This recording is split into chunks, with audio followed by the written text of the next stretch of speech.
Bonjour à toutes et à tous, bienvenue sur Misscom. Pour ceux qui me découvriraient dans cette vidéo, je suis Karen Négrier, révélatrice de personnalité d'entreprise. J'accompagne depuis plus de 10 ans les entreprises, TPE, PME, indépendants dans leur communication et leur marketing, de la stratégie à l'élaboration des outils, en passant par la formation. Cette semaine sur Misscom, on aborde la notion de l'été, période estivale qui commence normalement dans quelques jours. N'est-ce pas? Puisqu'en fin de semaine, nous serons en juillet. Et oui, l'été est propice pour un certain nombre de choses. Et je vous propose aujourd'hui de voir justement cette notion de test. Parce que il faut l'expliquer, c'est quand même important. En été, c'est les vacances, c'est les barbecues, c'est les copains, c'est les fêtes, Covid ou pas, on a envie d'en profiter en tant qu'être humain. Du coup, on est beaucoup plus indulgent, moins regardant, moins focus sur ce qui va pas pendant cette période-là de l'année, contrairement à d'autres. La deuxième période, c'est Noël, mais c'est très très court. Là, l'avantage, c'est qu'on a 2 mois où les gens vont pas forcément être présents et puis où les présents vont être beaucoup plus indulgents. Ce qui est une véritable source de test, une zone de test pour votre com', parce que je vais quand même rester dans ma thématique, ça pourrait aussi être pour des produits, ça pourrait être aussi pour d'autres choses, mais le principe, c'est de profiter de cette période pour lancer des nouveautés. Parce que ça permet de voir les réactions de ceux qui sont encore présents, parce que ça permet de voir comment c'est accueilli, comment ça marche, comment ça fonctionne, est-ce que les gens réagissent. Quand on veut réajuster, et vous savez que c'est impératif de le faire pour ces outils de communication, quand on veut créer de nouvelles choses, l'été sera vraiment propice au test pour que au mois de septembre vous puissiez réellement lancer tout ça officiellement. Vous aurez forcément élagué ce qui fonctionne pas du tout, corrigé ce qui pouvait fonctionner mais dans une version ultérieure ça n'avait pas forcément pris, donc on a modifié certaines choses pour que ça marche, pour que en septembre on puisse revenir avec, puisqu'on est sur les réseaux sociaux, une charte éditoriale qui sera beaucoup plus efficace et actualisée. Vous le savez, c'est important.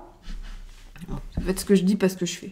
Mais vous le savez, c'est important quand même de pouvoir proposer des contenus qui sont en adéquation avec notre communauté, avec notre audience. Excusez-moi. J'ai le nez qui gratte. Ça arrive, vive le direct. On va faire des tests parce que les attentes des gens sont pas forcément les mêmes selon la période de l'année, selon la thématique, selon la situation dans laquelle on est. Le Covid a vraiment chamboulé beaucoup de choses et beaucoup de monde. Donc on va être sur des codes qui vont progressivement changer. Et dans le digital, ça change tout le temps. C'est vraiment très très versatile. Si je puis dire. Donc le fait de pouvoir réajuster, trouver de nouvelles thématiques, trouver de nouvelles idées, les proposer et pouvoir les juger si elles sont pérennes ou pas, ce sera sur cette période estivale que vous pourrez le faire. Alors majoritairement, oui, ce sera ce qui sera en ligne. Qui va être le plus remanié et le plus étudié, parce que souvent les supports print, comme on l'a vu, ça a une durée de vie beaucoup plus longue et à moins effectivement d'être au bout des 2 ans et d'avoir justement de nouvelles actualités à mettre sur sa plaquette, on va profiter de l'été pour faire une nouvelle édition qu'on pourra distribuer au mois de septembre. Mais vous voyez, on va aussi profiter du calme, on va dire, de nos activités l'été pour pouvoir, profiter de ces moments et de ces périodes-là pour réactualiser les choses. Parce que la com, on n'a pas le temps de le faire.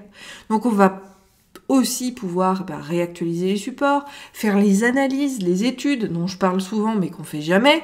En général, oui, si on s'ennuie pendant l'été, on va pouvoir les faire et essayer de trouver des bonnes réponses. Je vous le rappelle, le fameux persona dont on a parlé Lily ce matin, le principe n'est absolument pas ne marche pas. Le persona, ça ne marche pas. Ce n'est pas la peine, parce qu'il fait appel à votre biais de confirmation. Et en fait, ça part du principe que l'image que vous avez dans la tête d'un éventuel persona est la réalité. Sauf que c'est pas le cas. Donc ça ne sert absolument à rien. Mais là encore, ça permet donc de faire les études nécessaires à l'élaboration de nouvelles stratégies, de nouveaux supports, sur quel message on a envie de faire passer. On l'a vu les filles ensemble, Saïda comme Lydie, d'ailleurs bonjour Saïda, Quand on veut lancer des produits, si ces produits répondent aux problématiques à l'instant T, ça aura beaucoup plus d'efficacité que si on essaye d'imaginer des thématiques vis-à-vis de ce qu'on aurait en tête, ce qui ne répondrait pas forcément aux besoins de notre audience. Donc là encore, on va pouvoir tester, voir quelle thématique va être la plus plébiscitée, la plus demandée. On peut aussi mettre les notions de temporalité, c'est je vous propose un nouveau défi pour la rentrée, qu'est-ce qui vous botterait le plus pour y accéder, est-ce que c'est telle thématique, est-ce que c'est telle autre, et vous sondez vos communautés, et je dis vos parce qu'elles sont pas toutes au même endroit, on peut avoir une mailing list, on peut avoir un groupe sur Facebook, on peut avoir une page, voilà, on peut avoir des profils sur un certain nombre de supports différents. Donc là, l'idée, c'est d'aller sonder un petit peu de partout pour avoir une idée la plus objective possible de ce qui marchera pour vous pour la rentrée. Donc, testez votre communication, pour revenir quand même sur la thématique du jour, ça va vraiment être une bouffée d'oxygène, quelque part, il faut le dire. Moi, alors, elle a plu à certains, elle n'a pas plu à d'autres, il y a 2 ans de ça, je crois. J'avais lancé le B2B des vacances, ouais, c'est ça, et je m'étais amusée à publier, donc, pendant les vacances, alors B2B, c'était blague à 2 balles. Voilà, vous pouvez vous marrer. Et en fait, je donnais toutes les casseroles que j'avais pu noter pendant l'année, toutes les réflexions clients, avec humour bien sûr, je me moque pas, jamais. Mais voilà, il y a des choses qui nous font rire dans nos expériences, et c'était l'idée de pouvoir partager sur ces casseroles, sur ce bêtisier quelque part. Et moi j'avais trouvé ça super marrant à faire. Faut que vous mettiez, je vous le rappelle, du fun dans votre communication. L'été va être super propice à cela aussi, au-delà de tester. Mais voilà, et je sais que l'accueil, il y en a que ça faisait beaucoup rire, et il y en a d'autres beaucoup moins. Du coup, je me suis effectivement limitée à l'été pour cette chronique-là. Donc, il y avait une fois par semaine un B2B qui sortait. Bien sûr, avec le jeu mot business to business. C'était bien sûr voulu. Mais l'idée, c'était de tester. Puis, si ça avait marché, j'aurais pu garder la thématique après. Et finalement, j'ai trouvé que les gens que ça dérangeait avaient plus d'impact que les gens à qui ça plaisait. Donc je ne l'ai pas gardé et je ne le réitérerai pas forcément non plus, ou du moins pas sous ce format-là.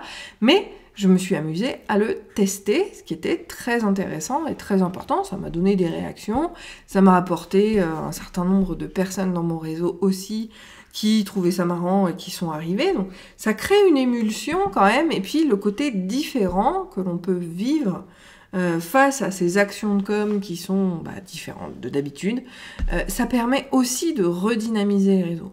Alors, le principe est pas du tout de changer graphiquement du tout au tout, le principe n'est pas non plus de lancer quelque chose de complètement abasourdi, non, le principe et l'idée, c'est de rester dans la continuité, de garder son personal branding, de rester dans les codes que l'on a mis en place, d'accord ? Si jamais on change plutôt à la rentrée, pas pendant l'été, et on l'annonce. Mais le principe va être justement de créer une émulsion, une nouveauté qui sera là peut-être juste pour les vacances, ou alors si on a trouvé que ça avait eu un grand succès, on va le garder justement dans sa charte éditoriale par la suite, et ça va prendre et ça va redynamiser. Parce que, encore une fois, les attentes sont toujours différentes, les choses évoluent, les utilisations évoluent, les gens attendent. Gardons encore une fois Facebook, puisque c'est le lieu sur lequel on se retrouve en direct pour ces vidéos, même si elles sont diffusées sur YouTube après. Sur Facebook, les gens sont de plus en plus en mode privé, c'est-à-dire famille, amis, proches, et certainement pas dans le but d'être, dans notre jargon on appelle ça targeté, donc ciblé, d'un point de vue business, où on veut absolument nous vendre des choses, etc. Donc forcément, vos publications, vos façons de gérer les choses vont là aussi devoir évoluer pour répondre à ces attentes-là. Les gens ne veulent plus voir qu'on essaie de leur vendre plein de trucs, d'accord ? Ils savent très bien où trouver leurs interlocuteurs. Ce qu'ils vont vouloir, et c'est le malheur des réseaux, c'est bien souvent j'en parle en disant que ce sont des bouffeurs de gratuit, mais c'est comme ça. La vie sur les réseaux sociaux, aujourd'hui, est redevenu beaucoup plus social que business, et donc il faut pouvoir faire avec. Et à vous de trouver, eh bien, les bonnes choses à faire. Mais j'ai envie de vous dire et de vous rappeler, de profiter justement de cette période estivale pour mettre du fun, vous aussi, dedans. Mettez du fun dans vos publications, trouvez quelque chose, même si c'est farfelu, tant que ça vous ressemble, tant pis, c'est une autre facette qu'on peut découvrir de vous. Et ça ne plaira pas à tout le monde, mais justement, ça peut faire le tri par rapport à une future clientèle qui pourrait ne pas être en adéquation avec ce que vous proposez.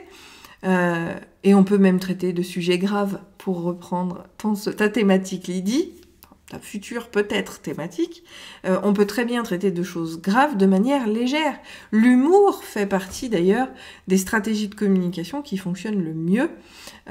Regardez, même si c'est pas un sujet qui est forcément vu négativement, mais tout ce qui va être parentalité, le Papa Chouche par exemple, la page, dédramatise complètement le rôle de parent et permet de rigoler de situations qui nous font criser en tant que parents et qui finalement se transforment à la rigolade. Et c'est là justement où on fait le buzz, où les choses se développent, où la notoriété va se développer, c'est sur ce type d'action-là. Pourtant, l'idée de base, c'est quand même très noir quelque part quand on prend ces exemples-là. Après, vous avez Topito, voilà, je ne vais pas vous donner toutes les pages et tous les noms de marques qui sont des satires de la société, mais bien souvent, elles font passer des messages qui sont en fait lourds grâce à l'humour, et tout le monde en rigole, et ça passe très bien. Bon, là, ce ne sont pas des entreprises, ce sont plutôt des influenceurs. Malgré tout, ça reste une figure de style en termes de communication sur lesquels on peut s'appuyer pour pouvoir faire des tests et s'amuser soi-même dans sa communication. Ça peut être le fait de créer, pourquoi pas... voilà, on peut aussi profiter de l'été pour essayer de dynamiser une mailing list, par exemple. Je vous donne un exemple que j'ai développé moi-même sur mon site, mais qui là ne récupère pas les mailings parce que c'était vraiment un outil spécifique. J'ai rédigé un article il y a quelques temps sur la carte de visite et l'intérêt, l'utilité en termes de support de communication pour vous. Et à la fin de cet article, il y a un test qui va vous dire si oui ou non la carte de visite est un support qui vous correspond, qui vous convient et sur lequel vous pourriez miser. C'est basé sur les tests de personnalité. Alors, on ne fait pas un test de personnalité pour savoir s'il faut une carte de visite, mais l'outil utilisé est le test de personnalité, mais qui est, réapprivoisé en mode, est-ce que la carte de visite est faite pour vous, et selon les critères et ce que vous cochez, vous avez la réponse oui, non, peut-être, ou kiff-kiff. Et ça fait partie justement des choses qui vont pouvoir être testées pendant l'été, sur lesquelles vous pouvez vous amuser. Là encore une fois, la notion de fun, elle doit venir se mettre en place parce que c'est souvent des actions qui vont être le plus boostantes pour vous. Donc surtout, tester les choses, c'est quelque chose d'impératif. Tester un style rédactionnel, vous pouvez tester effectivement du graphisme, même si c'était pas l'objet, ça peut quand même venir jouer et interpeller.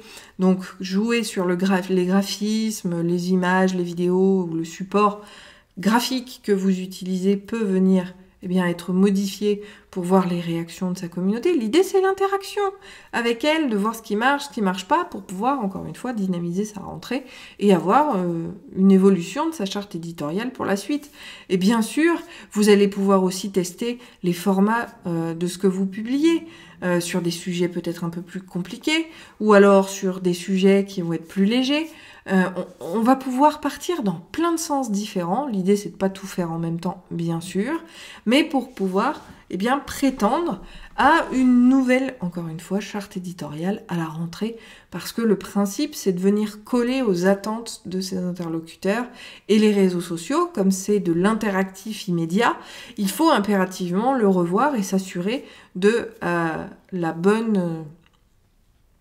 du bon suivi, je dirais, de ses fans pour pouvoir leur proposer des contenus qui les fassent réagir. Parce que, je vous le rappelle, la seule chose qui est intéressante et qui est importante vis-à-vis d'une marque sur les réseaux sociaux, c'est l'engagement de sa communauté. S'il n'y a pas d'engagement, il n'y a pas de visibilité, il n'y a rien. Donc, on va miser et on va tenter des choses pendant l'été qu'on pourra placer à la rentrée ou pas, mais au moins pour changer un petit peu tout cela. Voilà, par rapport au sujet du jour, j'espère que je l'ai suffisamment couvert. Donc encore une fois, on va pouvoir jouer sur des plans différents, à la fois les orientations stratégiques, la façon de parler. On va pouvoir aussi jouer sur éventuellement le graphisme, sur les types de publications. On peut être beaucoup plus interrogatif, plutôt plus dans l'interaction avec eux, mais toujours dans une notion bienveillante et sociale pour pouvoir redynamiser les choses et identifier, là encore, les besoins et les attentes de notre audience pour pouvoir les mettre en place pour la rentrée. Je rebondis sur ta carte de visite. As-tu un outil test pour créer des quiz et des tests?